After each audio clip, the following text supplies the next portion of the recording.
복수의 시작 박순이의 반격. 프롤로그. 어머니, 이 박스들이 뭐예요? 왜 집안이 이렇게 텅 비어 있어요? 이사 가려고 짐 쌌지. 어머니, 무슨 말씀하시는 거예요? 우리가 여행 간 사이에 갑자기 무슨 말씀이세요? 무슨 말씀이라니? 내가 이 집 팔았어. 뭐라고요? 집을 팔았다고요?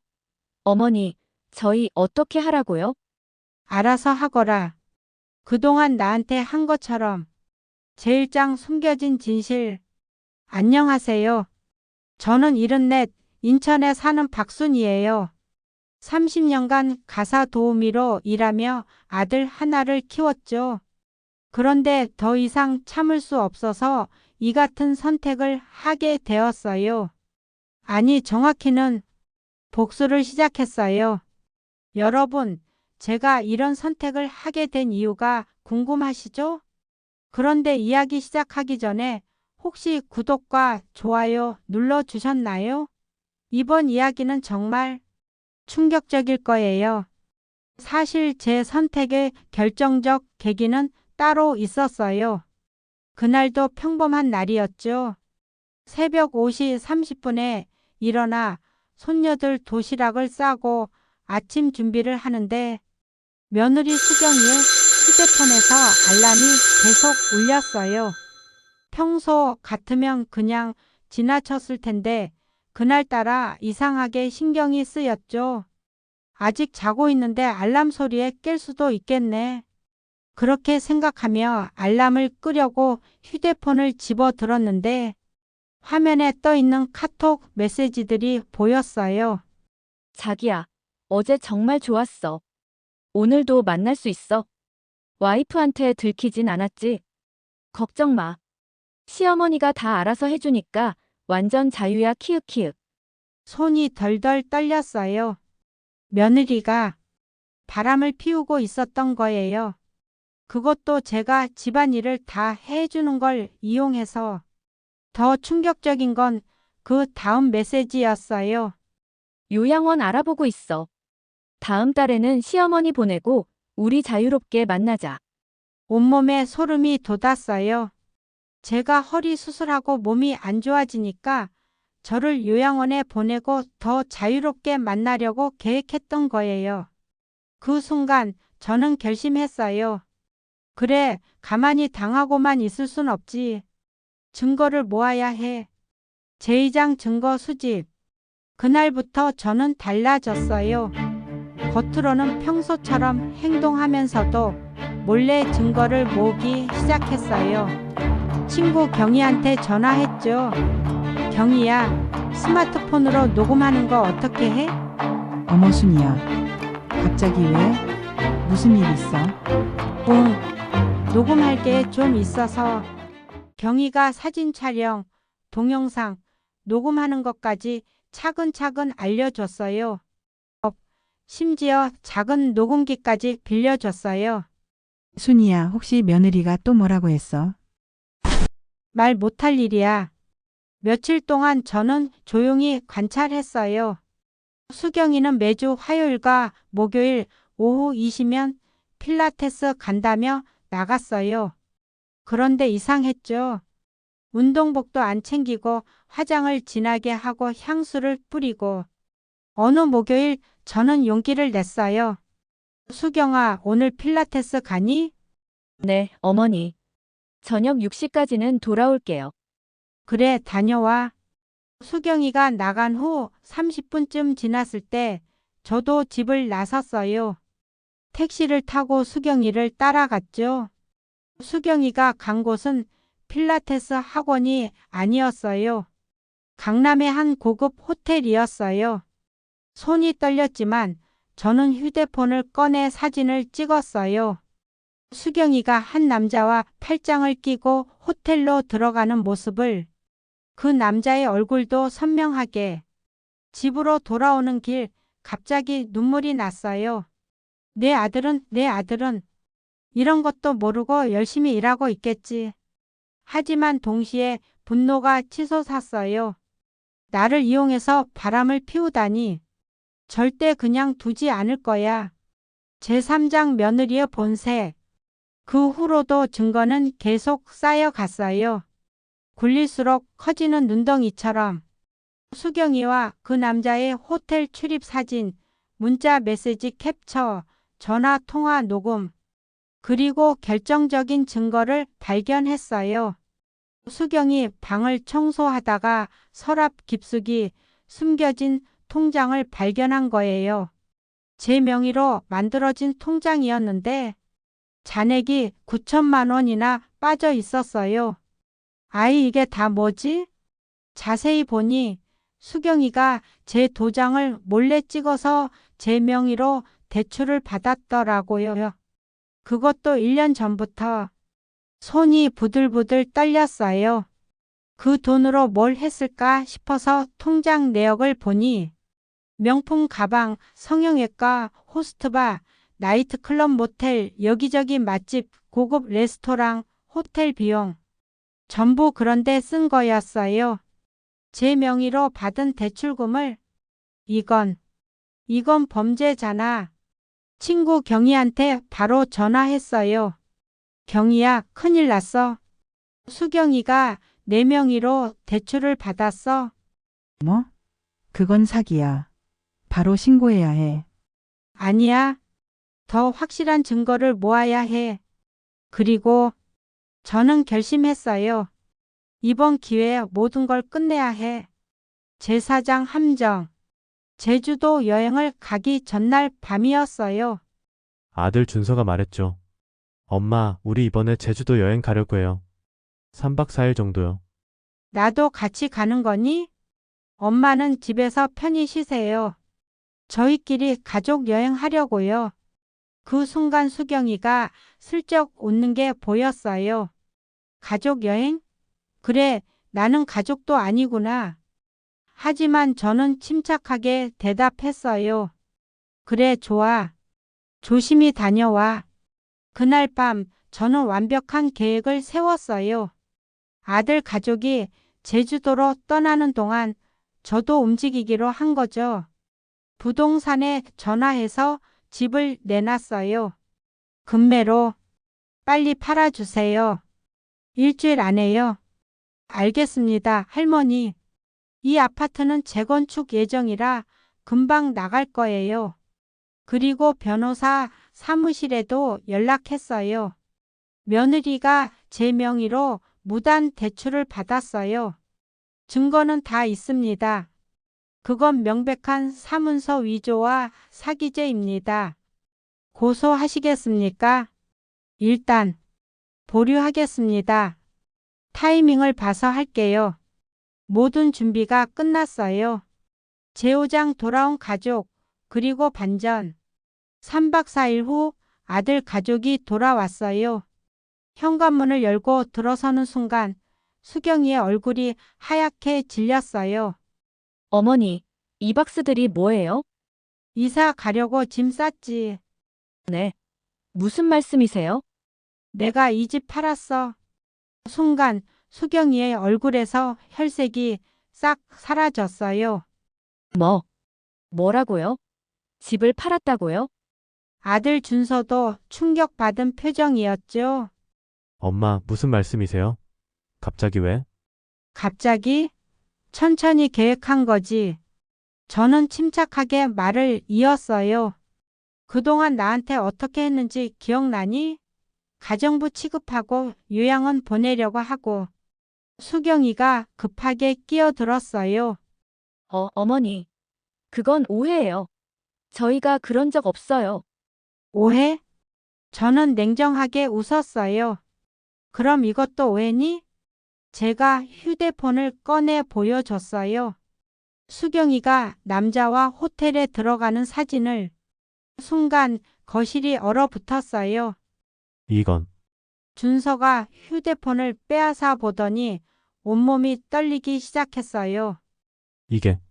이게 뭐야, 수경아? 그건 그것뿐일까? 저는 계속해서 증거를 보여줬어요. 호텔 출입 사진들, 문자 메시지들, 그리고 이건 뭔지 아니? 내가 내 명의로 무단으로 받은 대출 9천만 원. 그 돈으로 남자랑 호텔 다니고 명품 사고 호빠 다니고 증거 전부 다 여기 있어. 수경이가 그 자리에 주저앉았어요. 어머니, 제발. 제6장 위선적인 사과. 준서가 수경이를 노려봤어요. 이게 사실이야? 대답해. 오빠. 나는. 그때 수경이가 제게 무릎을 꿇었어요. 어머니, 제발. 제발 용서해 주세요. 제가 미쳤어요. 정말 미쳤어요. 눈물까지 흘리면서요. 제발 경찰에 신고하지 말아주세요. 제가 다 갚을게요. 제발요. 준서도 당황한 표정이었어요. 엄마. 이건 너무. 너무 뭐? 제가 차갑게 물었어요. 네 아내가 우리들 몰래 바람 피우고 내 명의로 사기친 게 너무 뭐? 그게 아니라 수경이가 계속 울면서 매달렸어요. 어머니, 정말 죄송해요. 제가 정신이 나갔었어요. 제발 며칠만 더 시간을 주세요. 정리할 시간을. 그 모습을 보면서 저는 잠깐 흔들렸어요. 그래도 내 아들 아내인데, 손자들 엄마인데. 알았어. 일주일만 더 있어. 그동안 너희끼리 해결해. 수경이가 고개를 푹 숙였어요. 감사합니다, 어머니. 정말 감사합니다. 하지만 저는 몰랐어요. 그게 더 큰 위기의 시작일 줄은. 제7장 살해 시도. 사흘이 지났어요. 집안 분위기는 최악이었죠. 준서는 수경이한테 말도 안 하고 수경이는 제 눈치만 보고. 그런데 이상한 일들이 벌어지기 시작했어요. 가장 먼저 제가 먹는 약이 바뀌었어요. 이 약. 색깔이 다른데? 어머니, 병원에서 바꿔줬대요. 이게 훨씬 더 좋은 거래요. 수경이가 웃으며 말했어요. 하지만 뭔가 찝찝했죠. 그날 밤 약을 먹고 나서 갑자기 어지럽고 속이 메스꺼웠어요. 이상한데 화장실에 가서 억지로 토해냈어요. 그리고 그 약을 몰래 챙겨서 경희한테 보냈어요. 경희야, 이 약 좀 확인해 줄 수 있어? 약사인 내 딸한테. 다음 날 경희한테 전화가 왔어요. 순이야. 이거. 수면제야. 그것도 엄청 강한 거. 계속 먹으면 정말 위험해. 온몸에 소름이 돋았어요. 수경이가 날 죽이려고 하는 거구나. 더 무서운 건 그 다음이었어요. 어느 날 밤 화장실에 갔다가 부엌에서 나는 소리를 들었어요. 수경이 목소리였어요. 전화 통화를 하고 있었죠. 응, 걱정 마. 조금만 더 기다려. 일주일만 지나면 그 할멈 없어질 거야. 어떻게? 약 먹이고 있어. 며칠만 더 먹이면 그냥 자다가 가는 거야. 늙은이가 심장마비로 죽는 거 이상한 일도 아니잖아. 와, 너 진짜 대단하다. 그럼 집도 다시 내 거 되는 거지? 당연하지. 시어머니 명의로 된 거 다 내가 상속받을 거야. 남편한테는 빚만 남기고. 저는 온몸이 얼어붙었어요. 인연이 진짜로 날 죽이려고 했구나. 제8장 완벽한 역습. 그날 밤 저는 모든 걸 녹음했어요. 그리고 다음날 아침 일찍 경찰서에 갔어요. 살인 미수로 신고하고 싶습니다. 경찰관이 놀란 표정으로 물었어요. 할머니 무슨 일이세요? 저는 그동안 모은 모든 증거를 보여줬어요. 외도 증거, 사기 증거, 그리고 살해 시도 증거까지. 이건 매우 중대한 범죄입니다. 바로 조치하겠습니다.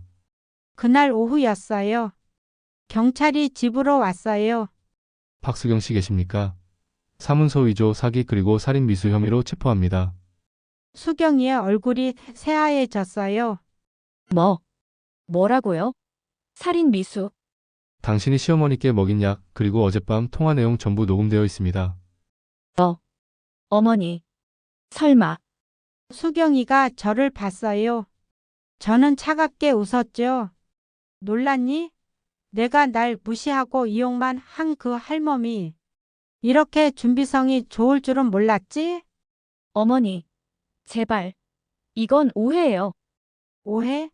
내가 그 남자한테 한 말 전부 녹음되어 있어. 며칠만 더 기다리면 할멈 없어진다고 한 거. 준서가 완전히 너지 나간 표정이었어요. 수경아, 너 정말로 오빠. 아니야. 나는 그냥. 하지만 경찰은 이미 수경이에게 수갑을 채웠어요. 재구장 진실의 폭로. 수경이가 끌려간 후 집은 아수라장이 되었어요. 준서가 주저앉아 울었어요. 엄마, 이게 무슨 일이에요? 내가 몰랐던 일들이 많아. 저는 준서에게 모든 걸 보여줬어요. 외도 증거 사진들, 호텔 영수증들, 대출 서류들. 내 아내는 1년 넘게 바람 피웠어. 그것도 내 명의로 대출받은 돈으로.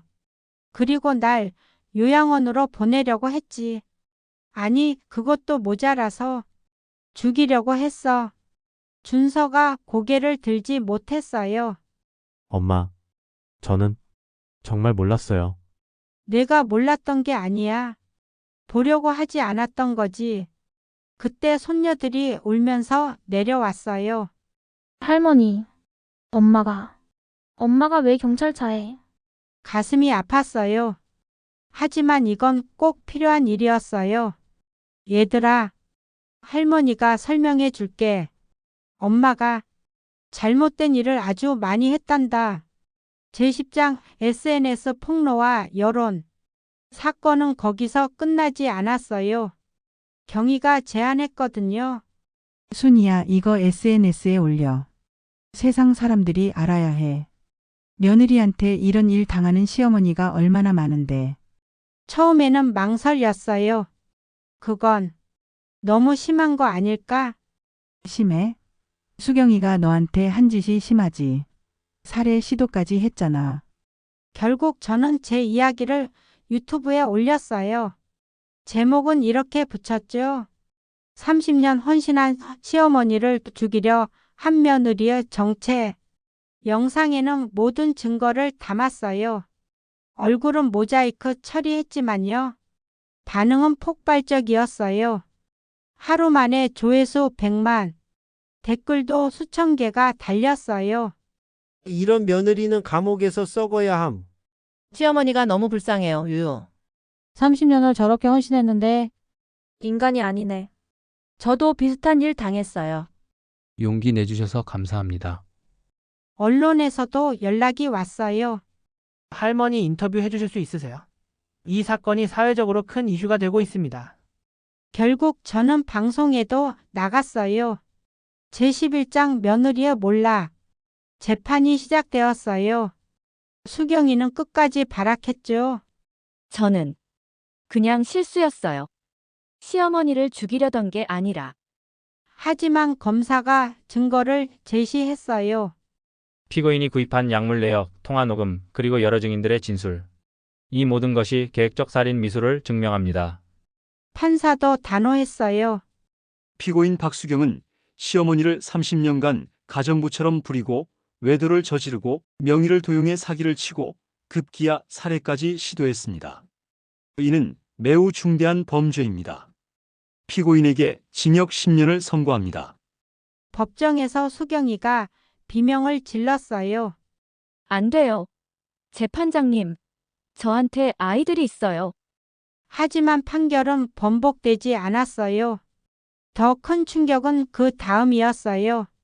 수경이가 만났던 그 남자. 알고 보니 기혼자였고 수경이한테서 받은 돈으로 도박을 했대요. 그 남자도 사기죄로 고소당했죠. 수경이는 모든 걸 잃었어요. 제12장 준서의 선택. 재판이 끝난 후 준서가 저를 찾아왔어요. 많이 야위어 있었어요. 엄마, 왜 왔니? 엄마. 정말 죄송해요. 제가 너무 어리석었어요. 준서가 무릎을 꿇었어요. 엄마가 30년간 어떻게 살았는지 이제야 알겠어요. 저는 정말 나쁜 아들이었어요. 이제 알았으면 됐어. 엄마, 용서해 주세요. 그리고 준서가 고개를 들었어요. 저 이혼하기로 했어요. 뭐? 수경이랑은 더 이상 못 살겠어요. 엄마한테 저런 짓을 한 사람이랑. 저는 복잡한 심정이었어요. 아이들은? 제가 키울게요. 엄마가 저 키운 것처럼 열심히 키우겠습니다. 제13장 새로운 시작. 그렇게 모든 게 정리되었어요. 수경이는 감옥에 갔고 준서는 이혼했고 저는 해남으로 갔어요. 바다가 보이는 작은 집에서 토리와 함께 매일 아침 바닷가를 산책하고 오후에는 텃밭 가꾸고 저녁에는 책을 읽어요. 준서는 가끔 아이들 데리고 찾아와요. 엄마 죄송해요. 그리고 감사해요. 뭐가? 저희를 깨워줘서요. 엄마가 그때 그렇게 하지 않았다면 저희는 평생 잘못된 삶을 살았을 거예요. 손녀들도 많이 달라졌어요. 할머니, 이제는 저희가 할머니 도와드릴게요. 그래, 고맙구나. 에필로그 진짜 자유. 지금은 울진에 온 지 1년이 되었어요. 유튜브 채널도 계속하고 있어요. 제 이야기를 올린 후 많은 분들이 용기를 얻었대요. 저도 할머니처럼 독립했어요. 시어머니께 사과드렸어요. 감사합니다. 덕분에 제 삶을 되찾았습니다. 이런 댓글들을 보면 가슴이 뭉클해요. 제 고통이 누군가에게는 희망이 되었다니. 오늘도 바다를 보면서 생각해요. 나는 더 이상 누구의 엄마도 누구의 할머니도 아니야. 나는 그냥 박순이야. 74년을 살면서 처음으로 찾은 진짜 내 이름. 여러분, 인생은 정말 짧아요. 남을 위해서만 살기에는 너무 짧아요. 그래서 때로는 이기적이어야 해요. 내가 행복해야 주변 사람들도 행복할 수 있으니까. 그리고 기억하세요. 아무리 힘들어도 증거를 모으세요. 감정에 휘둘리지 말고 냉정하게 준비하세요. 그게 진짜 복수이자 진짜 자유의 시작이에요. 보너스 1년 후. 1년이 지난 어느 날 예상치 못한 전화를 받았어요. 수경이었어요. 교도소에서. 어머니, 무슨 일이니? 정말 죄송해요. 매일 후회하고 있어요. 목소리가 많이 바뀌어 있었어요. 교만하고 차갑던 목소리가 아니라 정말로 후회하는 것 같았어요. 제가 얼마나 큰 죄를 지었는지 여기 와서야 알았어요. 어머니께서 30년 동안 저희를 위해 희생하신 거 당연하게 여겼어요. 제가 정말 미쳤었어요. 저는 한참 침묵했어요. 수경아. 네, 어머니. 나는 너를 용서할 수 없어. 내가 한 짓은 용서받을 수 있는 게 아니야. 네. 알아요. 하지만 네. 내가 진심으로 반성한다면 출소 후에는 다시 시작할 수 있을 거야. 좋은 엄마가 되려고 노력해. 적어도 내 아이들한테는. 전화를 끊고 나서 창밖을 봤어요. 바다에 석양이 지고 있었어요. 용서는 못하지만 증오하며 살고 싶지는 않아. 제14장 준서의 변화. 준서는 정말 많이 달라졌어요. 매주 아이들을 데리고 와서 제 집 청소도 해주고 장도 봐주고. 엄마, 이제 제가 할게요. 아니야, 괜찮아. 아니에요. 30년 동안 엄마가 저희 해주셨잖아요. 이제는 제 차례예요. 어느 날은 손녀들이 이런 말을 했어요.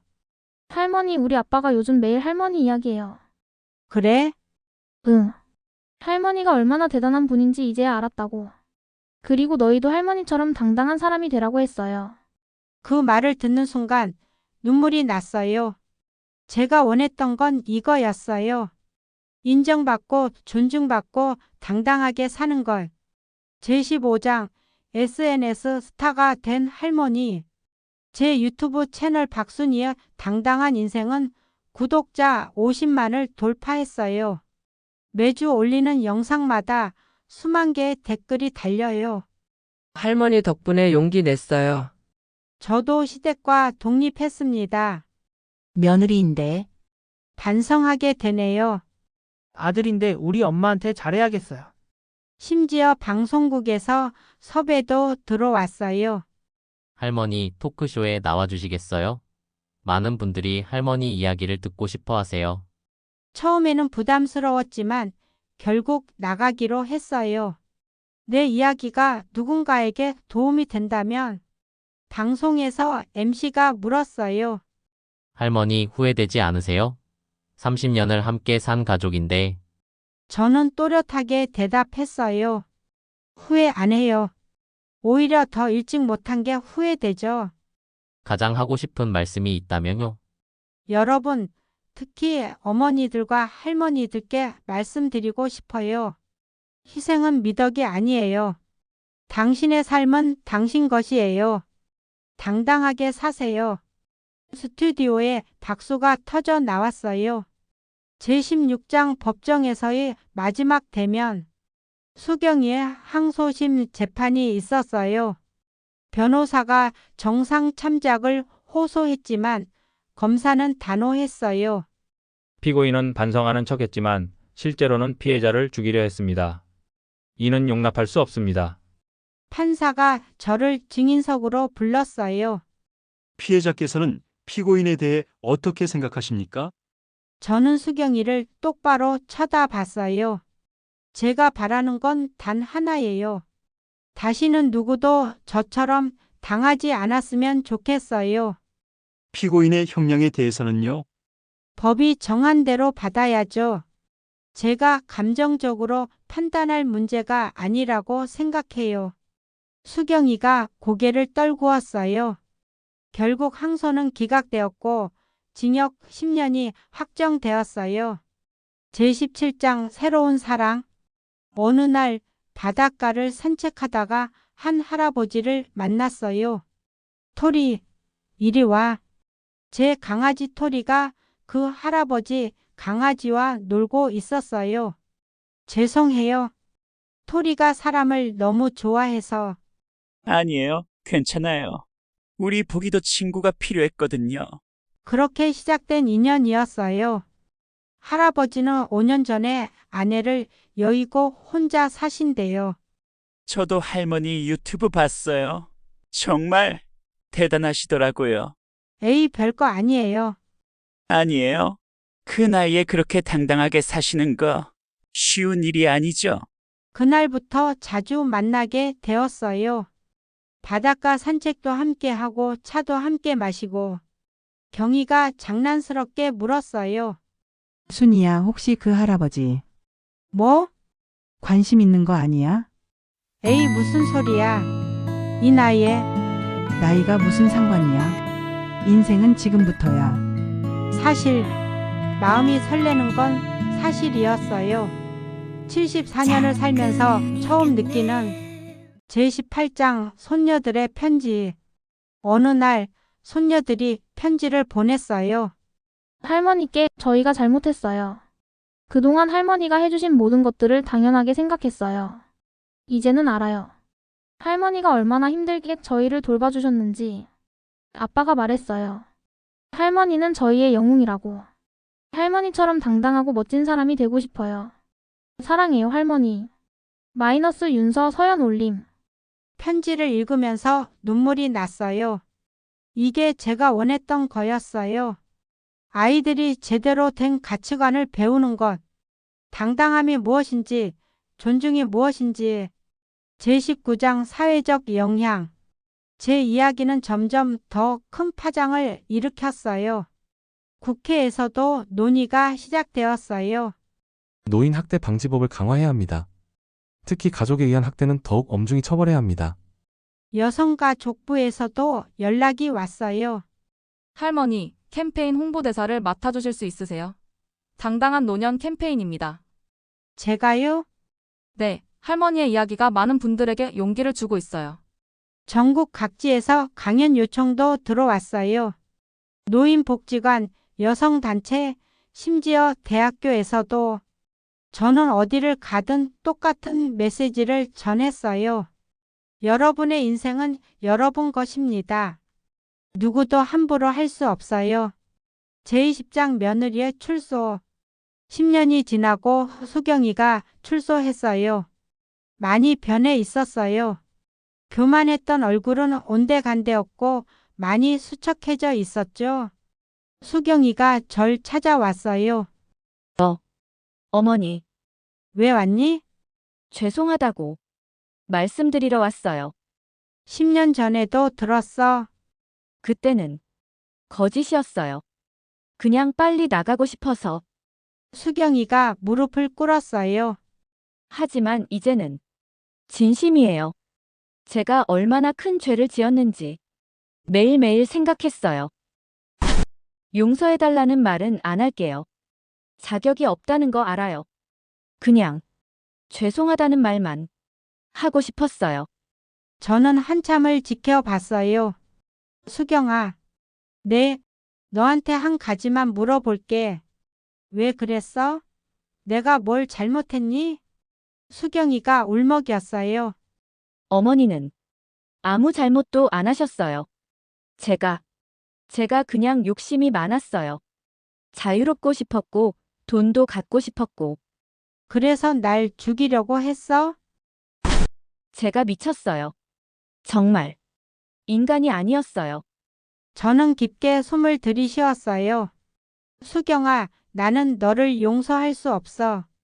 하지만 네, 내가 진짜 반성한다면 다시 시작할 수 있을 거야. 좋은 사람이 되려고 노력해. 감사합니다, 어머니. 수경이가 고개를 숙인 채 돌아갔어요. 최종장 진짜 행복. 지금 저는 80살이 되었어요. 해남에서 6년째 살고 있죠. 아리는 무지 개다리를 건넜지만 새로운 강아지 보기가 함께해요. 그리고 이웃 할아버지와는 연인이 되었어요. 순희 씨, 오늘도 산책 갈까요? 그러죠, 영수 씨. 80살에 찾은 사랑이에요. 순수하고 따뜻한. 준서는 재혼했어요.